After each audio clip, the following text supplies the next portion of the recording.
Today I'm going to show you how to draw a Christmas tree farm. And we have lots of Christmas tree farms in North Carolina. So this is my finished one. So you're going to get a white paper, and I colored this with crayon and did some black marker outline. You're also going to have how to draw a barn sheet. Of course, I didn't draw everything that was on this barn, but if you'd like to add all those little details, you can. So the first thing we're going to need is a white sheet of paper and a pencil. And so the first thing we're going to do is we're going to draw a horizon line. And it's just a line that goes across horizontally on your paper, about the middle. If it's not perfectly straight, that's okay. And up here on this line somewhere is where you're going to place your barn. And you have the step-by-step directions to draw that barn with. Also, below that line, everything's going to be large. That's going to be the foreground of your landscape. So things in the foreground are larger and typically they're darker. And then as they reach the background or the middle ground here, it'll get a little bit lighter, a little bit smaller, and then finally the background will be the smallest and the lightest, okay? So to draw these trees, I know a lot of you have trouble drawing pine trees, like at Christmas. I'm gonna show you a little trick that I came up with. So we're gonna draw a line, and I'm gonna make this dark, but you need to do it lightly. A line like an arrow pointing up, a vertical line, and we're gonna turn that into an arrow. We're gonna put the tip of an arrow on it, okay? And again, you're doing this lightly. All right, so right now we've got an arrow. And this can be a big arrow because it's in the foreground. And so somewhere about in the middle, we're gonna do another line, like an arrow. And then towards the bottom, we're gonna do one more. Okay? And to turn this into a tree, we're going to start up here on one of these diagonal lines that we drew for an arrow, and we're going to just do a zigzag line down the side. We're going to repeat that step on the other side, and then across the bottom.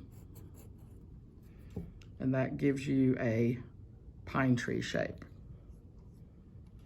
I went ahead and drew some more big trees across the front. Depending on how big you draw them, you can get 3 or 4. I followed my directions for my barn. So far, we've used the element of art of line, and we've used the element of art of shape to create what we have on our paper so far. We're going to put some trees in behind. We want to show that there's a lot of space, which is one of our elements of art as well. And artists do that by overlapping, and they also use size to show that there's more space. So these in the front are large, and as they go back, they'll get smaller. So in between the big trees, we're going to do our arrows again. Right in between them. And then if you want to do the ones in the middle, you can, but you don't have to. And all we're going to do is do our little zigzag line down until it touches another tree. And I can do one on the bottom if there's space.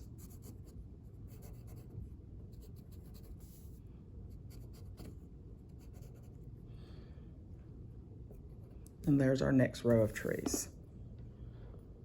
So as we go back, we're going to make the trees a little bit smaller, and we're going to space them out more. So you can do a smaller arrow to place your tree.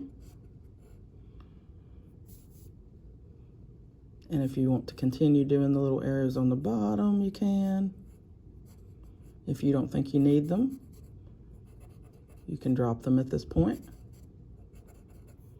And we're just going to continue making trees until we've filled up our space. I went ahead and completed some more trees here going back towards the barn. You could even fit in some more all the way back to the barn if you'd like. We're gonna do, since this is typically these farms are in the mountains, we're gonna do some rolling mountains back here in the background. So we're going to do a line across the top, near the top for the mountains.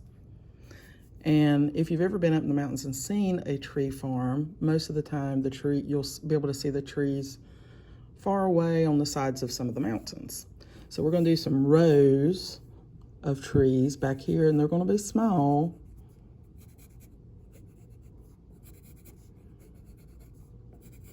And they can get smaller as they go up the hill. And what I did was I put trees in between these that were smaller, and they're just little wiggly triangles at this point. And I'm just going to continue doing that, and they're going to continue getting smaller. Putting trees on the top of this mountain over here. If you want to put them on the other side too as well, you can do that, or you can leave it. Some things that I put in my final picture, I added a wreath on the barn because most of the time these would be popular places to go for a Christmas tree farm to get trees at Christmas. And I also added a little sign here in the foreground. One of the counties in the mountains that is big for having trees is Ashe County. So I wrote Ashe County trees on my sign. And I'm going to pretend that mine is in the snow. I'm going to color my trees and color my barn and color my sky. And one thing as you're coloring I want you to pay attention to is your trees in the front need to be dark. They can get a little bit lighter on the second row. And then you can kind of color normal on these that go back so that they're the lightest. And then to finish things up, I'll let you use a black marker to go around and outline.